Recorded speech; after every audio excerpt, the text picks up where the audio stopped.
음, 음, 음, 음, 음. 안녕하세요, 여러분. 좋은 아침입니다. 자, 오늘은 솔로몬이 성전을 건축한 이야기를 다루겠습니다. 우리가 볼 때 옛날의 성전은 별로 관심사항이 아닌지 모르겠습니다만 한번 상상을 해보세요.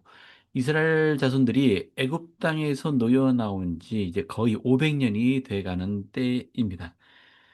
항상 하나님의 전을 짓고 싶어 했지요. 자, 그 소망이 이루어지는 때입니다. 우리 일단 그 경전 본문을 읽기 전에 일반적인 지식부터 좀 살펴볼까요? 자, 자, 옛 구약 교재의 설명입니다. 다윗도 성전 건축에 관하여 얼마간 계시를 받았으나 솔로몬이 더 많은 계시를 받은 것이 분명하다. 브리가명 회장은 이렇게 말씀했다. 이 성전의 양식, 길이, 폭, 내부의 높이, 외부 건물의 높이, 부석 시설물 등에 대한 내용은 계시나 합당한 사람을 통해 솔로몬에게 알려졌습니다. 양식에 관한 이와 같은 계시가 필요했을까요? 그것은 솔로몬이 전에 성전을 건립한 적이 없었고 각 부속 건물을 짓기 위해 무엇을 준비해야 할지 잘 알지 못하였으며 장막에서 필요한 것에 대하여 모세보다 더 잘 알지 못했기 때문이었습니다. 그렇죠. 성전에 뭐가 필요한지, 어느 정도 크기로 지어야 할지 모든 것은 알 수가 없었죠. 이런 것들은 주님의 지시에 따랐습니다. 현대도 마찬가지죠. 선지자 조세 스미스가 최초의 성전을 지을 때, 커트랜드 성전 일입니다. 주님께서 세세한 것까지 설명을 해 주셨었습니다. 그리고 그 커틀랜드 성전의 목적, 어떤 용도, 이런 것들 다 고려한 설계를 주셨다고 합니다. 자, 다음입니다. 솔로몬은 왕위를 계승받자 즉시 성전 건축에 착수했는데 이는 그의 왕관과 더불어 그에게 명예와 상속으로 주어진 과업이었다. 솔로몬은 그의 치세 4년째 되는 해에 하나님의 전의 기초를 놓았으며 건물은 7년 반 만에 완공되었다. 그의 손왕인 부친이 모은 재산, 특히 성전 건축을 위해 모은 풍부한 부로서 솔로몬은 그 당시 세계를 그에게 종속시킬 수 있었으며 온 국가가 그의 대업에 협력하도록 할 수 있었다. 성전 건축에 종사한 인부는 2만 명에 달했으며 각 부분을 맡았던 책임자는 이름난 장인이었다. 이 대건축 사업의 어느 일에라도 종사한다는 것은 영광이었다. 전에 없이 노동의 존엄성이 인정되었다. 석공의 일이 하나의 직업으로 되었으며 여러 등급으로 나누어 오늘에까지 이른 것이다. 솔로몬 성전 건립은 이스라엘의 역사에서뿐만 아니라 세계사에서도 획기적인 사건이었다. 자, 이 석공의 일이 이제 전문직으로 인정받으면서 이제 석공들의 조합이 생겨났죠. 즉, 이 석공들의 기술을 전수하고 또한 지키는 그런 예, 그 조합이 만들어졌고 이 현대까지 이른다고 해요. 소위 프리메이슨리라고 하는 그 단체가 원래 이 석공들의 조합에서 시작되었다는 설이 있습니다. 그래서 그 조직의 상징이나 여러 가지 도구 이런 것이 석공들이 사용하는 도구로부터 유래된 도안들이 많이 있습니다. 음. 자, 자, 솔로몬이 지은 성전은 광야 이제 성막과 어떤 부분이 다른가? 읽어보겠습니다. 솔로몬 성전은 성막을 본떠 짓되 각 부분의 치수가 정확히 2배가 되도록 지어졌다. 그러니까 대부분은 우리 천막, 성막과 같지만 사이즈가 2배였다는 거죠. 성전의 가구는 성막에 있던 곳과 비슷했지만 똑같지는 않았다. 지성소에는 속죄소가 있는 옛 모세의 언약궤가 놓여 있었다. 그러나 속죄소를 가리는 그룹들은 새로 만든 것이었다. 크기가 더 컸고 각 그룹이 날개 한쪽은 중앙에서 서로 닿았고 다른 한쪽은 지성소의 각 벽까지 뻗어 있었다. 취하고 있는 자세 또한 달랐다. 성소의 모든 것은 새롭게 만들어졌다. 향단은 백향목을 금으로 입혀 만들었다. 금 등잔대와 진설병이 있는 상이 하나씩이 아니라 양쪽에 5개씩 총 10개가 있었다. 바깥들에는 성막과 같은 모양의 놋 번제단이 있었지만 성막이 있던 곳보다 엄청나게 컸다. 자, 이 경전에 나와 있는 이야기를 좀 읽어보면 이 솔로몬 왕이 주변 지역 다른 나라들과의 교역 또는 외교 관계에 굉장히 지혜로웠다는 것을 볼 수 있는 게 이 성전을 건축할 때 사용되는 자재들, 그죠? 대표적으로 황금, 그리고 백향목, 이런 것들은 이스라엘 땅에서 나지 않거든요. 그래서 다른 나라에서 수입을 해오든가 기증받든가 해야 됩니다. 근데 이런 일들이 원활하게 할 수 있었던 것을 보면은 솔로몬이 지혜로움이 또 드러나는 것 같기도 합니다. 자, 본문을 읽어보겠습니다. 자, 열왕기상 6장 1절입니다. 이스라엘 자손이 애굽 땅에서 나온 지 480년이요. 솔로몬이 이스라엘 왕이 된 지 4년 시브레월 곧 둘째 달에 솔로몬이 여호와를 위하여 성전 건축하기를 시작하였더라. 그리고 이제 성전의 규모, 그죠? 측량 사이즈들이 나와 있고요. 어떤 모양이 되는지 뭐 이런 것들이 쭉 나와 있습니다만 이런 것들은 뭐 다 넘어가고요. 7절에 보면 이 성전은 건축할 때 돌을 그 뜨는 곳에서 다듬고 가져다가 건축하였으므로 건축하는 동안에 성전 속에서는 방망이나 도끼나 모든 철 연장 소리가 들리지 아니하였다. 아니, 돌을 다듬어서 건축하려면은 사실은 가져와서 현장에서 실제로 측량해보고 다듬고 끼워보고 좀 오차가 있으면 좀 더 다듬고 다시 끼고 이런 이런 방식으로 일을 해야 되지 않습니까? 그런데 현장이 아닌 그 채석장에서부터 모든 것을 다 다듬어 가지고 와서 끼워 맞췄다는 겁니다. 자, 이것은 성전 건축을 얼마나 성스럽게 여겼는지, 그죠? 성전 건축 장소에 이 연장 소리가 들리면 안 된다는 거잖아요. 자, 그들의 마음을 살펴볼 수 있는 부분입니다. 음. 이 건물은 뭐 중층 골방 얘기가 있고요. 셋째 층 얘기가 있고 하층, 중층, 셋째 이렇게 한 3층 규모로 지은 것 같습니다. 자, 여호와께서 솔로몬에게 임하여 이렇게 말씀하셨습니다.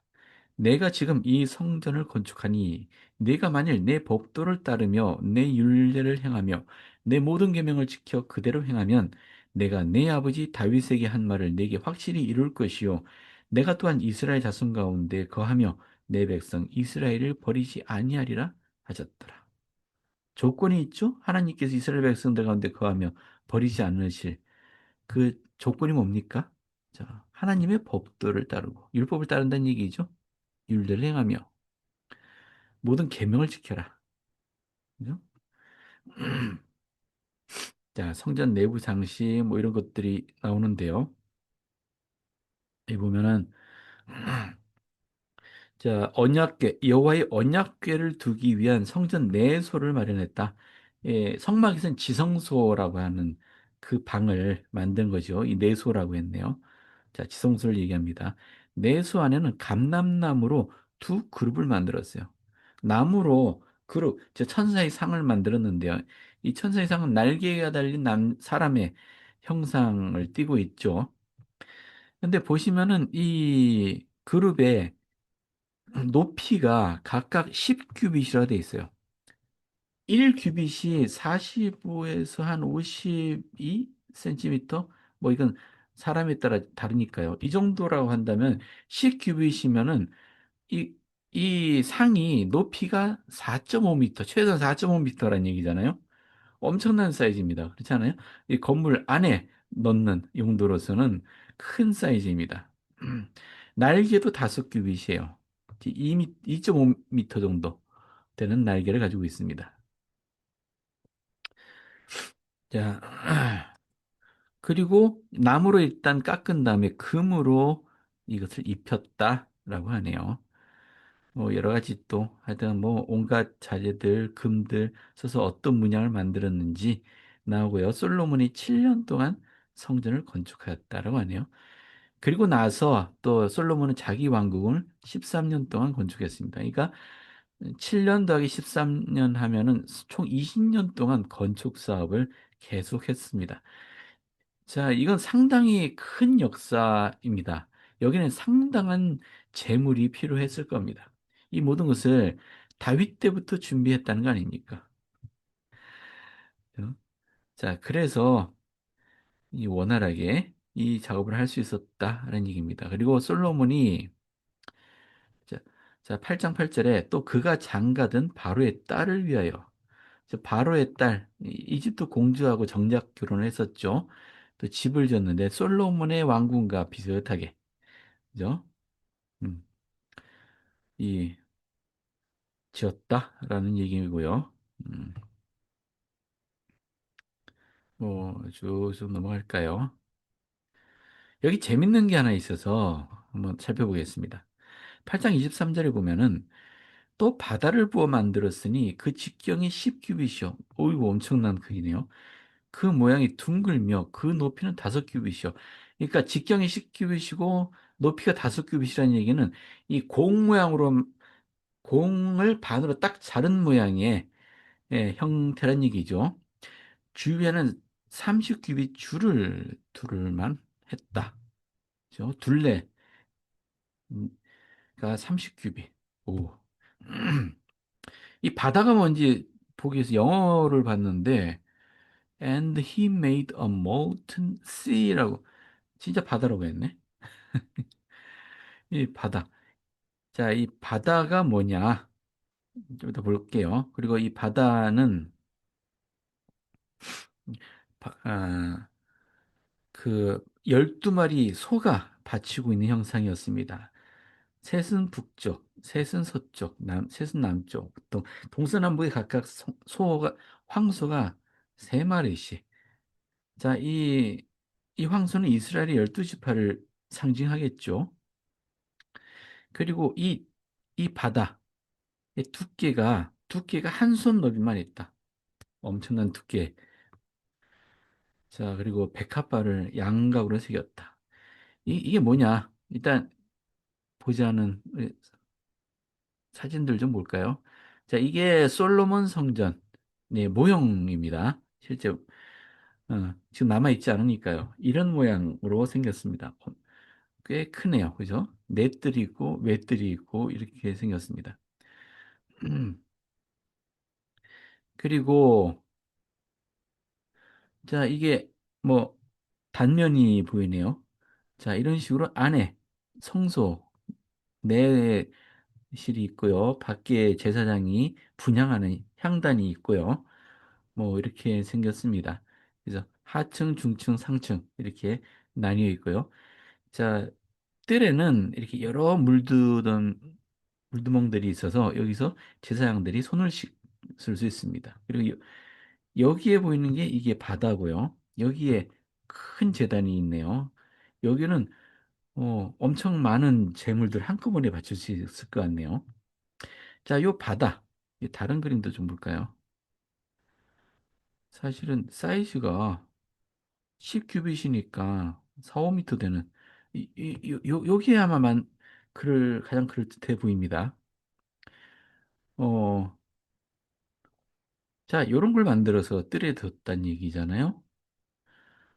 자, 이 용도가 뭐냐? 뭐 이렇게 커다란 물 항아리를 만들었느냐? 글쎄요, 현대는 정확하게 모릅니다. 근데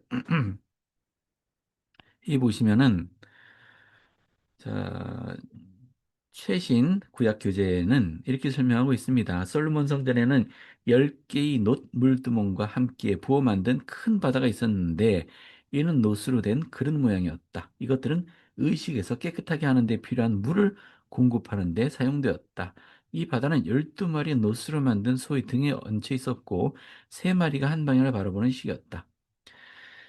자, 이와 비슷한 거 여러분들 어디서 본 적 있으시죠? 맞습니다. 이 현대의 성전에 침례탕이 이와 같이 생겼죠. 자, 이와 비슷하게 오늘날 주님의 집에 있는 침례탕은 이스라엘의 12지파를 상징하는 12마리의 소 조각상 위에 놓여 있다. 또한 소는 예수 그리스도의 힘과 권능을 상징하기도 한다. 라고 설명했는데요. 자, 옛날 구약 규제, 구구약 규제에는 이런 말씀이 인용되어 있는데요. 브루살 맹고기 장로님의 말씀이에요. 자, 이건 옛날 자료라 뭐 정확한지 어떤지 모르겠습니다. 왜냐, 하지만 아니 이런 의견도 있었다라는 것만 알아두세요. 자, 불산 매그 장로님은 이렇게 설명했습니다. 이 노쇠로 만든 바다는 산자를 위한 침례를 행할 때 사용되었다. 그리스도의 부활 이전에는 죽은 자를 위한 침례는 없었다. 당연하죠. 네, 죽은 자를 위한 구원 의식은 예수 그리스도의 부활 이후에나 가능해진 겁니다. 그러니까 예, 그리스도께서 영의 세계에 가셔서 영옥에 있는 자들의 구원을 선포하실 때부터 죽은 자를 위한 의식들은 가능해진 겁니다. 근데 이 물두멍, 이 커다란 바다가 산자를 위한 침례를 위해 사용됐느냐? 글쎄요, 왜 굳이 성전 안에 이런 침례반이 있어야 하는지는 잘 모르겠어요. 왜냐하면 산자를 위한 침례는 어디서든 행할 수 있거든요. 음, 그래서 제가 모르겠다라고 말씀드리는 겁니다. 침례에 대한 모든 직접적이고 명백한 참조 선고는 구약 전서에서는 삭제되었음을 기억해야 한다. 자, 그리고 이런 근거를 드렸네요. 우리 침례는 베프티즘이라는 단어를 쓰고 이건 히라브의 언어를 두고 있죠. 베프티스마라고 물에 잠긴다는 의미를 갖고 있는 단어에서 기원을 두고 있는데요. 이 해당되는 단어인 씻다라는 단어를 히브리 사람들이 사용했을 것이다. 것이다라고 했으니까 정확하지 않다는 얘기네요. 자, 역대하에 보면 이 바다는 제사장들이 씻기 위한 것이더라라고 설명되어 있는데요. 이게 침례를 의미하느냐?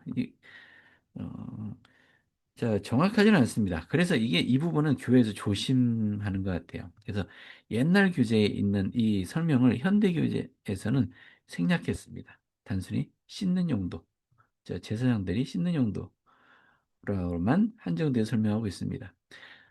참, 우리는 모르는 게 많아요. 모르는 게 많습니다. 안다고 생각하시면 안 됩니다. 자, 하여튼 이런 재밌는 것이 있어서 한번 살펴보았습니다. 음, 쭉 넘어가면요. 자, 8장으로 넘어갈게요. 언약궤를 성전에 두었습니다. 자, 이스라엘 장로들이, 자, 8장 3절에 보면 이스라엘 장로들이 제사장들이 궤를 맸고요. 올라가서 여호와의 언약궤를 그 초소로 메어 드렸으니 곧 성전의 내소인 지성소의 그룹들의 날개 하리라. 엄청나게 큰 그룹, 케루빔, 음, 네, 상이 서로 날개를 맞대고 있는 그런 모양 그 아래에다가 이 언약궤를 두었다는 얘기죠. 그래서 이 그룹들이 날개를 펴서 이 궤를 덮고 있는 듯한 형상을 만들어낸 겁니다. 이런 설명이 있어요. 이 궤 안에는 두 돌판 외에는 아무것도 없었으니. 원래 궤 안에 그 아론의 쌍난 지팡이와 그 만나 항아리가 들어있어야 되지 않나요? 라고 생각되는데 꼭 그런 건 아닌 것 같아요. 이게 이동할 때는 뭐 궤 안에 넣어서 이동했는지 모르겠지만은 그 성막 안에 태ber나클 안에 들 때는 궤를 놓고 그 앞에다가 이 지팡이와 항아리를 두었다고 생각이 됩니다. 그러니까 반드시 궤 안에 들어있던 것은 아니에요.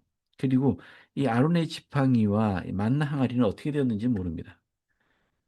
그래서 저기 그 실로에 주님의 재앙을 내리실 때 그때 파괴되었는지 뭐 이런 기록조차 남아있지 않으니까요. 정확히 모릅니다. 하지만 이 모세가 하나님으로부터 받은 율법이 적힌 이 돌판 두 개는 분명히 궤에 들어있었으면 분명합니다. 자, 이 궤를 지성소 안에 넣고 나올 때, 제사장이 나올 때 구름이 여호와의 성전에 가득했다. 그죠? 이 구름, 자, 그리고 솔로몬이 이스라엘 백성들에게 설교하는 내용, 자, 아버지 다윗에게 말씀하신 것을 이제 그의 손으로 이루었도다. 라고 선언하고요. 여러 가지, 뭐, 기도도 하고요. 헌납기도를 한 거겠죠. 자, 뭐, 이것도 넘어갈게요. 그리고, 자, 헌납기를 마친 후에 일어서서 이스라엘 온 회중을 일단 축복을 했습니다. 그리고 희생 제물을 드렸는데요. 자, 요 앞에 소가 2만 2천 마리, 양이 12만 마리. 엄청, 이거 언제 다 제물을 드립니까? 이해가 안 되네. 몇 개월 걸리지 않나? 아무리 그래도. 아무튼 희생 제물을 드렸다고 합니다. 이게 과장인지 어떤지 모르겠습니다만은, 음, 자, 7일 동안에 잔치를 벌인 후에 여덟째 날에 솔로몬이 백성들을 돌려보냈다. 자, 제 9장에 여호와께서 솔로몬에게 나타나셨습니다. 우리가 알기로 여호와께서 솔로몬에게 최소한 2번 이상 나타나셨습니다. 그죠? 한 번은 꿈에서일까요? 꿈에 나타난 건 아니라고 쳐야 되나요? 꿈에서 내가 무엇을 원하느냐 했더니 솔로몬이 이 백성들을 지혜롭게 재판할 수 있는 지혜를 주십시오라고 예, 구했던 이야기가 있고요. 또 아까 이 말씀, 음, 아까 빨간색으로 칠해놓은 또 말씀이 있었는데 어디 있나요? 음, 자, 성전을 지을 때 하나님이 하신 말씀. 자, 이것은 말씀이 솔로몬에게 임했다라고 돼 있으니까요. 하나님이 솔로몬에게 나타나셨다. 그렇게 이해할 필요는 없을 것 같아요. 누가 뭐 선지자를 통해서 말씀을 전하실 수도 있는 것이니까요. 자, 우리 하나님께서 솔로몬에게 주신 말씀 다시 보겠습니다. 9장이었죠. 내 기도와 네가 내 앞에서 간구한 바를 내가 들었은즉 나는 내가 건축한 이 성전을 거룩하게 구별하여 내 이름을 영원히 그곳에 두며 내 눈길과 내 마음이 항상 거기 있으리라. 이제 이 성전을 받아들이신다라는 말씀이시죠. 우리 선자 조세 스미스의 지휘 아래 스코틀랜드 성전을 완공하고 헌납을 하고 나서 우리 교리학생활 110편에 보면은 주님께서 조세 스미스와 올리버 카우들에게 즉 성전 안에서 나타나신 기록이 있습니다. 거기서 주님께서 이 성전을 받아들인다라는 표현을 하셨죠. 자, 그와 같은 일이 솔로몬에게도 뜻을 보이신 겁니다.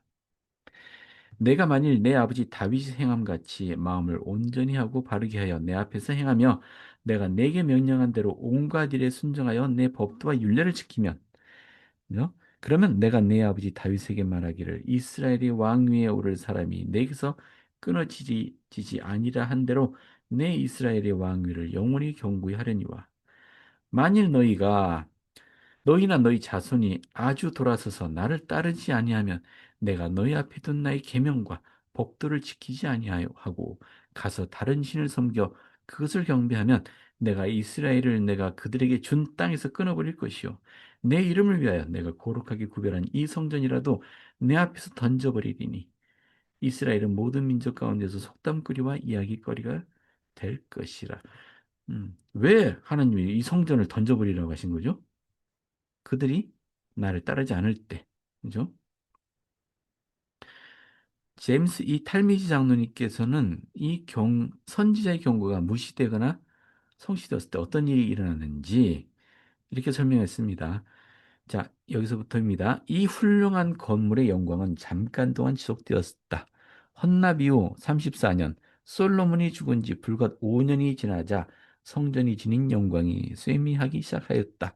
이 쇠미는 노력으로 전개되었으며 결국은 신성을 모독하는 행위로까지 발전되었다. 현인이자 뛰어난 건축가였던 솔로몬 대왕은 우상을 숭배하는 여인들의 관계에 이끌렸으며 완악한 길에 빠져들어 다스렸기 때문에 이스라엘에 죄악이 만연하게 되었다. 이제 이스라엘은 통일성을 잃어 여러 당파와 종파, 정당과 여러 신조가 일어났으며 언덕 꼭대기에서 예배하는 사람이 있는가 하면 어떤 사람은 푸른 나무 아래서 예배를 드렸으며 각 파에서는 자기들의 제단이 가장 우수하다고 저마다 부르짖었다. 성전은 이내 그 신성을 잃었다. 예물은 예물을 바친 사람의 배신으로 인해 경시되었으며 여호와는 그곳에 계시지 않게 되어 그곳은 더 이상 거룩한 장소가 못 되었다. 자, 주님의 이 말씀은 일종의 경고이지만 예언이라고도 할 수 있겠네요. 이스라엘 백성들이 하나님을 저버렸을 때 실제로 이런 일이 일어났습니다. 성전은 음, 파괴되었고요. 이스라엘 모든 민족 가운데 흩어졌고 이제 비웃음거리가 되었죠.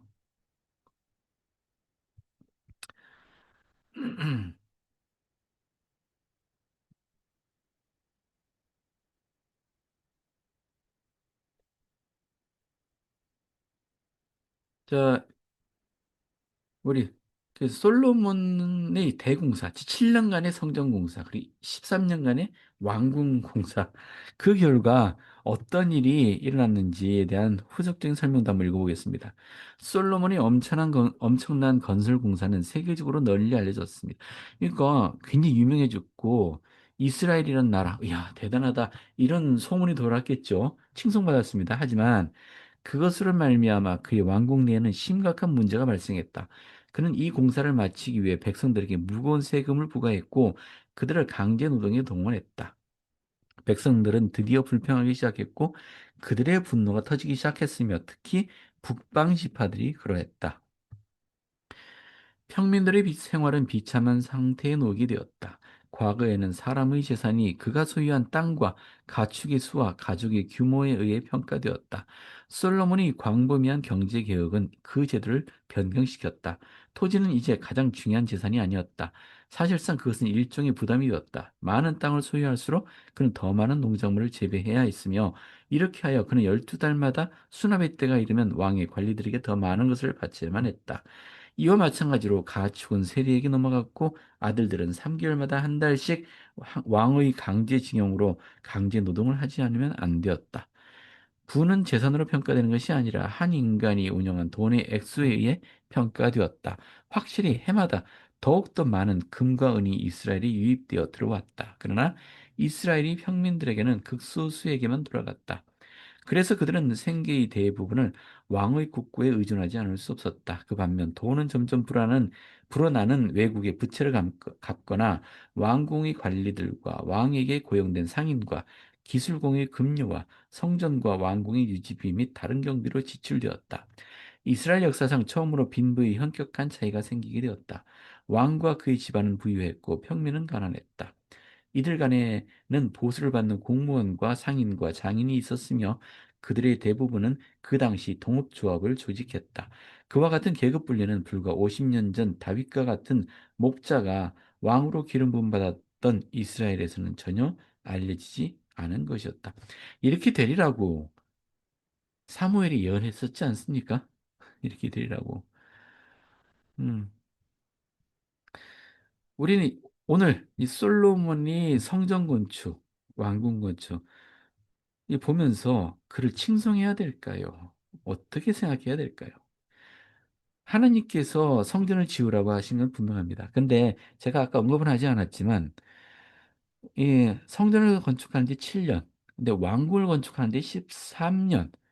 뭘 볼 수 있나요? 솔로몬은 자신의 왕궁을 크고 거대하고 호화롭게 짓느라 더 많은 재산을 사용했습니다.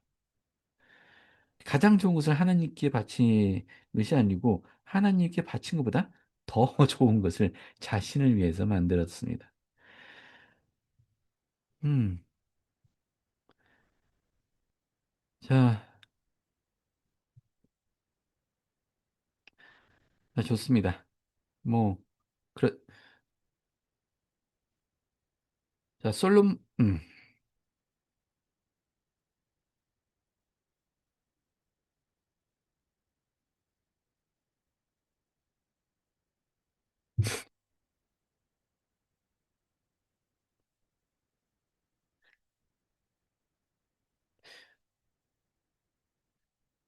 자, 이와 같은 솔로몬의 상태를 뭐라고 얘기해야 될까요? 솔로몬은 분명히 초심을 잃은 것 같습니다. 어? 지혜를 구했던 그 의로운 왕이 아니라 자신의 성취와 성공에 도취된 왕이 되어 갑니다. 성전을 건축할 때만 해도 영광스럽고 훌륭했겠죠. 맞아. 하지만 가면 갈수록 솔로몬은 변해가는 모습을 보입니다. 음, 자, 이것을 우리는 솔로몬의 교훈이라고 칭해야 하겠습니다. 우리 항상 우리 성전을 지을 때와 같은 이런 초심을 잃지 않아야 하겠습니다. 자, 오늘 여기까지 하겠습니다.